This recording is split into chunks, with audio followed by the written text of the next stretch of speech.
As a woman, if you want to activate your genius, your excellence, and create long-lasting impact on the world, you will need to become wickedly selfish. And if that just made your body clench up, good, stay here because I'm going to give you some medicine. And we know that whatever feels uncomfortable usually is what we need. So let's talk about the benefits of becoming selfish, okay? I feel like we need to talk about it. Laundry list. So the first one is that when you become so self-aware, you begin to identify your needs, right? How much time do you need for yourself? When are you understimulated, overstimulated? When do you have great impact on things? When do you have momentum? When do you have consistency? When do you need to eat? What environments are healthy for you? You start to get into the granular of you as a human being. You start to get into your astrology chart, which is the blueprint. You get into your numerology, you get into your human design. You start to understand the details of yourself. This is considered selfish, right? Because now you're not spending as much time with family. You're not giving as much time to that friend that's not taking your advice, right? But also think of it as this is an investment in yourself. And whatever you invest your time into, which is our most precious resource, our time and our attention, when you ever invest that into anything, it grows. So when you invest that time and that attention into yourself, your inner world grows, your inner understanding. And once you understand your patterning, you transform everything. You become a better human being. Now, some benefits. You become an athlete of your own energy. You become solution oriented.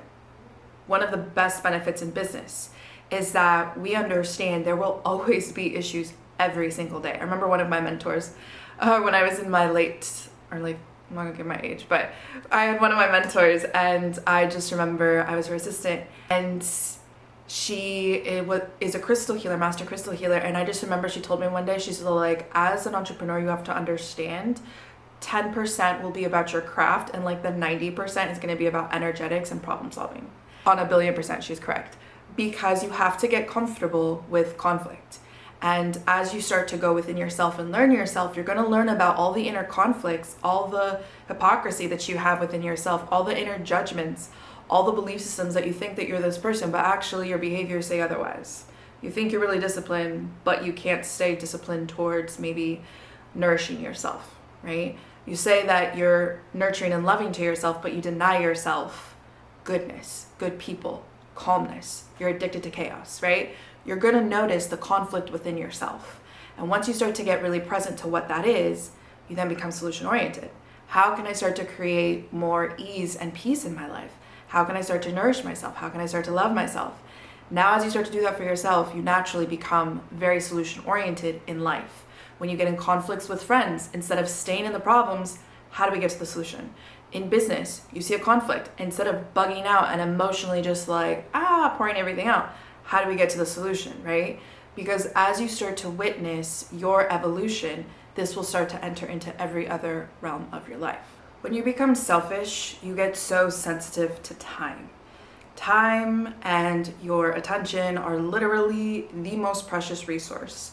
Because when you put your attention on something, you put your time into something, of course you're going to want to see results. You're going to want to see memories. You're going to want to see impact. You want to see growth and reflection. And I feel as though every single person fills their time with things that they want to do, hopefully, if they're aware and they're present about their needs and their values and they're selfish, right? See, this is another benefit and positivity thing about it, is that when you're so immersed in yourself and you're aware of what you want, you're going to put your time into situations that you want to grow, right? Now, when you're present to this, you then also become sensitive to how other people spend their time. And so if you're in a friendship perhaps where people don't value their time, they don't value your time, then that is, in my opinion, that's risky territory, because then that shows there's a lack of integrity when it comes to valuing memory, valuing the preciousness, and the lack of time that sometimes we can have. And so for me personally, that's a boundary where I'm okay, cool, you are in a space where you're still learning that part of your journey. Amazing. I was there before. I was always the girl that was late to everything, always. But now I'm in a place where I'm very conscientious of time. Even if I'm going to be late to something, I will text someone, right? I'm Persian, so if I'm getting ready to go out, I will tell people, but also I know that if there's a dinner I need to be at, I will be there right there on point. If there's a meeting, I'm right there. With my clients, literally right there on the dot, maybe a minute before, a couple minutes before. Because I understand the efficiency of time. People have a lot of things to do. And I understand that if you are locked and loaded into your path, you do not have any time wasters in your life because you have simplified life. And you're running a beautiful, efficient energy and frequency. And so as a form of respect and integrity, so we can combine forces and to create harmony, I respect people's time, and I also require that people respect my time, which is why I'm also very sensitive to if like I'm romantically talking to someone, if they waste my time, done, no harm, no foul. I just respect your time. I respect my time. I'm not connecting a story to it, right? If I have a certain deadline when it comes to work, and perhaps maybe I'm contracting someone, if they can't meet my standards with time, no harm, no foul. You're just not in a position to get on board with this. Amazing. And this is also because I've been in the shadow version of this. When I wasn't centering myself, I wasn't aware of my behaviors, I wasn't aware of my needs, I wasn't aware of what I wanted in life, and so I wasted a lot of time.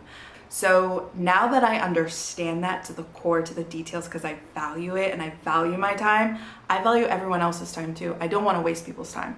If this isn't working, all right, I need to go and I need to heal. You need to go, you need to heal, amazing. You need to go, you need to figure this out about your needs when it comes to your business, amazing. I'm gonna do that for myself.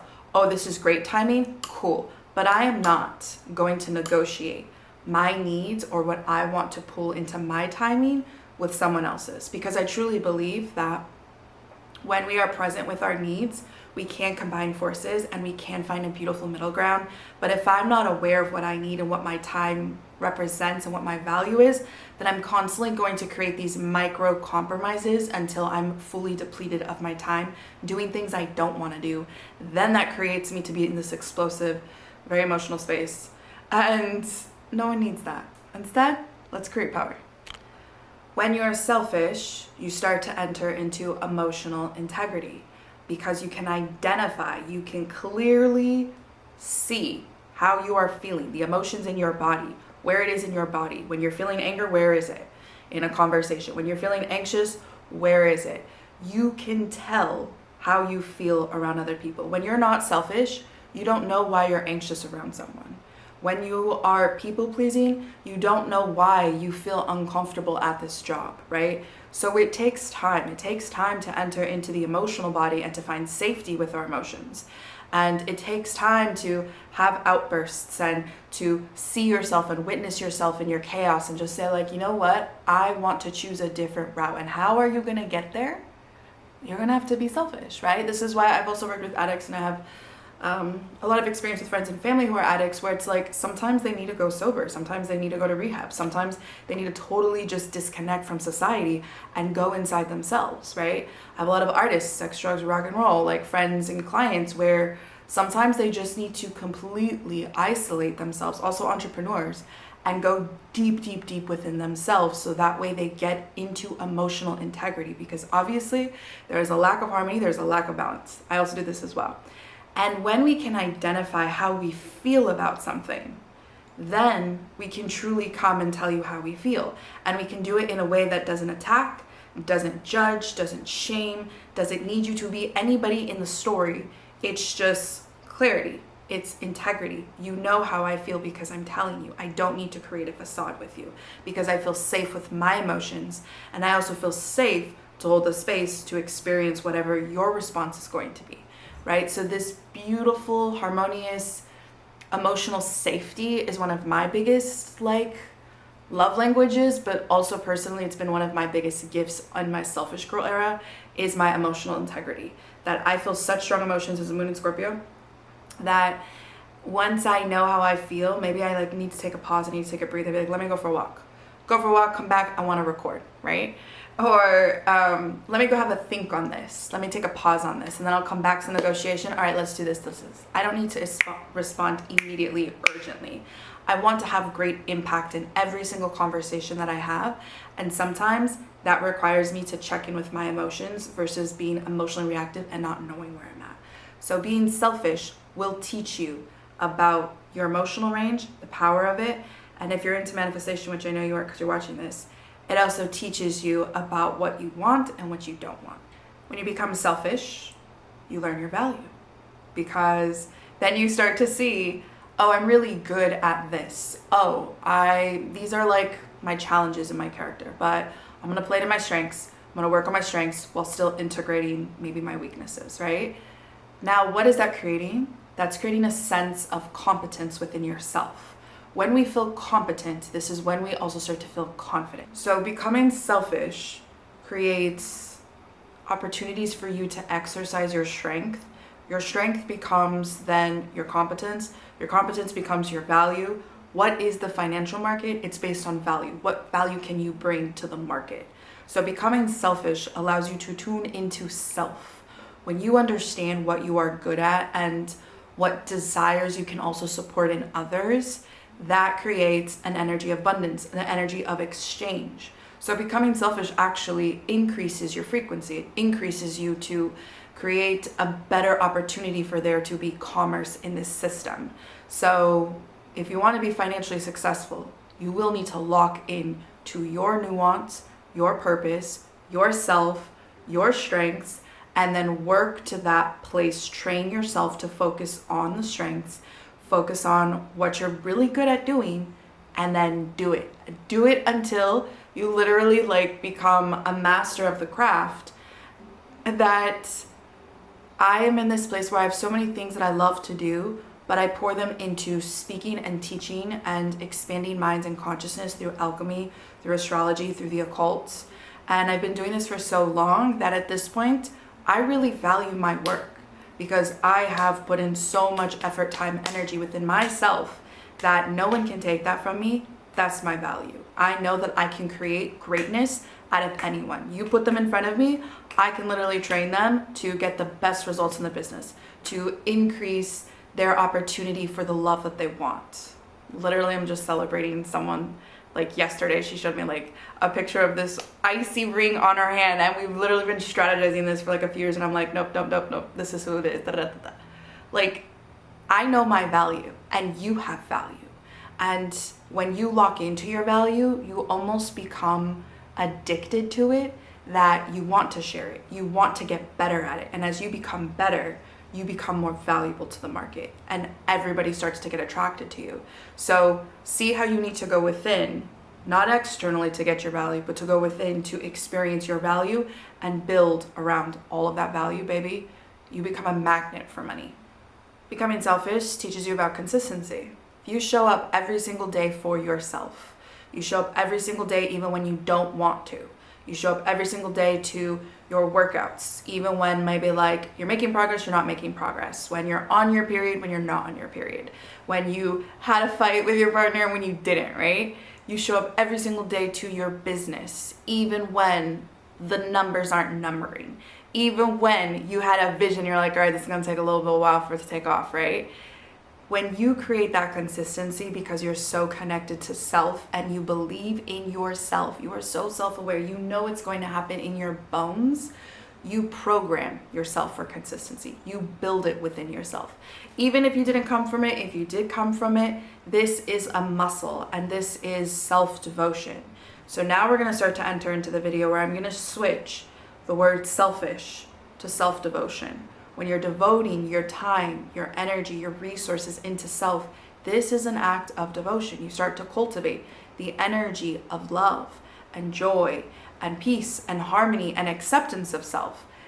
So you become consistent with your truth. You become consistent with who you are and how you show up, and people know that you are moving from a place of integrity. Now, when we become self-devoted, we create a lot of mental resilience and strength.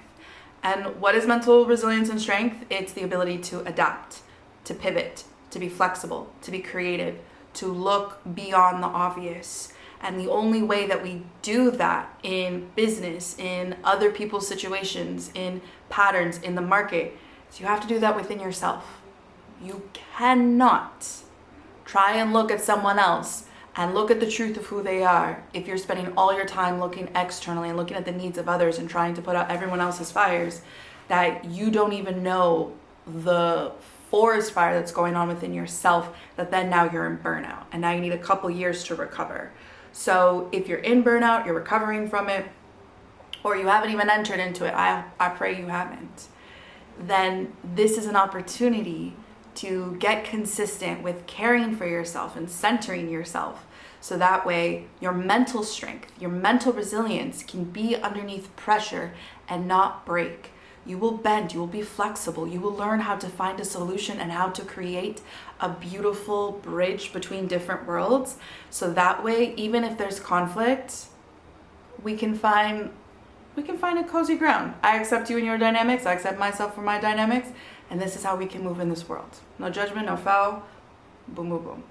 The most successful people that I've ever met have all been selfish, self-devoted, and addicted to self-growth. Now, this doesn't mean that the growth is like, I'm a horrible person, I'm never gonna be perfect. No. It's just, I have this thirst for knowledge. I want to learn how to become better. So they're always expanding, and they will also do it through collaboration. So they will connect with mentors. They will employ the best in the fields to work for their business. They will look to others who are also in that energy of centering their strengths and being the best, and they will connect, they will combine forces. So there is this essence of collaboration versus competition, because we recognize that the more that people rise up to their own standards and they embody them, the better we start to create. And there's less of a hierarchy, there's less of a I need to be the biggest king on the block type of vibe.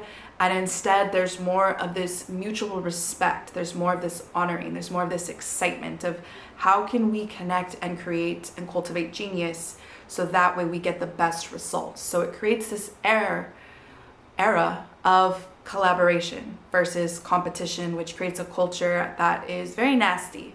Back in the day when I was really interested in becoming like a model, really interested in becoming like a designer, I worked, I'm not going to talk about what fashion house, but I worked at a fashion house super low on the totem pole. I could only survive for like a week, but it was so cruel in there, like the energy. And it was in LA, and I was working with these gorgeous garments that were like $5,000 and above, and like, oh my God, it was a dream. It felt like heaven. It should have felt like heaven, but the essence was very cutthroat. There can only be one queen bee in the space, and that energy just drained all of the beauty. And I truly believe that we can live in societies where we can have fashion houses and everyone's genius, from the person that's doing the running and the altering of the dresses, to the models, to the designers, to the people that are running all the behind the scenes. If everyone is functioning at their best and like living to be excellent in a way that feels like collaborative versus competitive, I feel like we can create cultures, we can create companies, we can create societies that are nurturing and are successful. We don't need to beat people into stressful fawn states in their nervous system. And the way that we do that is by going within ourselves and healing that mentality, that we can only get to the top by being super cutthroat and not collaborating. I actually believe that we get to the top by connecting with people that have also centered themselves and that want to collaborate and combine forces. And when you become self-devotional, you start to embrace stress. Stress doesn't become this huge thing that you need to avoid all the time, right? Sometimes when we're in constant fight or flight modes, we can avoid stressful things like eating, because it's too stressful to cook for ourselves, right? Because the nervous system is so overwhelmed. But when we become selfish and we start to heal our nervous system, we start to center our rituals to care for ourselves, we start to center our financial status, we start to center putting ourselves in environments that feel safe, we start to center not saying yes to everyone in an emergency. We start to center really focusing on relationships that are about connection, collaboration versus competition and chaos. When we start to center that, then we start to receive stress in a healthy way, right? Because stress is the number one killer, right, in all health. It's the number one root of all disorder, in our thinking, in our feeling, and stress will delay the blessings that you want if you have a negative relationship with stress. But if we can look at stress, because we've cultivated healthy relationships, healthy environments, we're connected to our finances, we're connected to self, we're connected to our challenges of self and our like quirks, right? We're aware of it. Then we can embrace healthy stress. We can embrace that people are difficult sometimes. People are messy. The negotiation talk's gonna be messy. We might fumble on our words. We might say something embarrassing, right? Like, all right, that comes with the territory of learning. That comes with the territory of growth. I heard this thing recently about a butterfly, that if you tried to help a butterfly out of the cocoon because it looks like it's struggling, the butterfly is going to die. But if the butterfly can handle the stress of breaking out of the cocoon, then it has programmed its nervous system to handle its beauty, to handle its flight, to handle life. So stress isn't a horrible thing.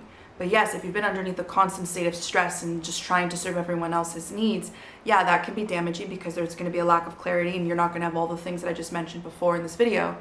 But if you take the proper steps to cultivate that inner knowing within yourself, to value your time, to show up for yourself consistently, to connect and to collaborate energy, to build up mental strength and stability, to build up resilience, to build up self-growth, then you start to love the art and the game of stress. Not to get addicted to it, but you're like, oh, my nervous system is used to chaos. This makes me actually a really great candidate for entrepreneurship, because your body is going to want that stress. It's going to want to see things grow. It's going to want to have many different roles.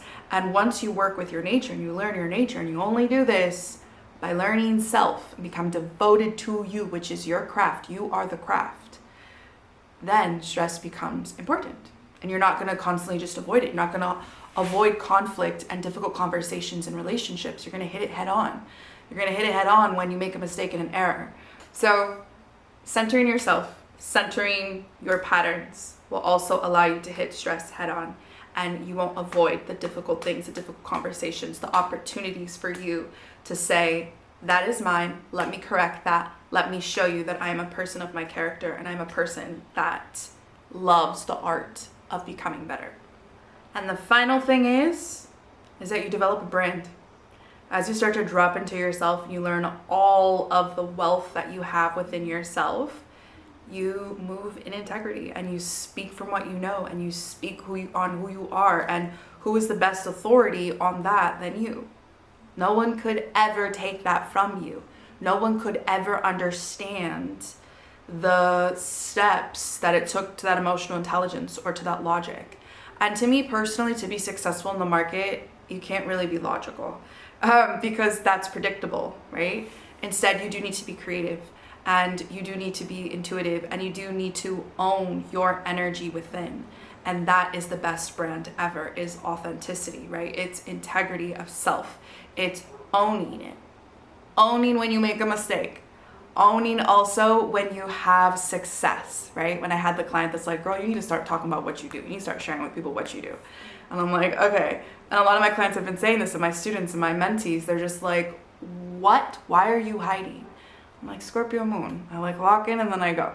But when you allow yourself to be selfish, self-devotional, self-aware, I promise you it's going to feel as though you're becoming self-absorbed for a while, because you'll get so drunk on your energy and it'll feel so good. You'll be like, oh, this is what I wanted to feel for so long, and I've been giving it to so many people and it's been abundant, and I've seen their lives grow, right? I've seen them go through ego deaths. I've seen all these things. And then once you start to give it to yourself, you might think you'll become self-absorbed. If you're watching this and you're still here, you won't. Instead, you will want to give that energy to people in ways where it sees impact, in ways it sees transformations, in ways that it cultivates a different society. So I am praying that whatever dreams you have on your heart, you fight for them by fighting for you to be the center of your heart. And you build a life that values your strength, values the art of how you learn, how you grow, and how you become an athlete of your energy, because you are worth that and more. 10,000 suns, moon, stars. I love you. I'm going to put all the ways we can connect, work with each other down below, and I'll see you in the next video, my loves.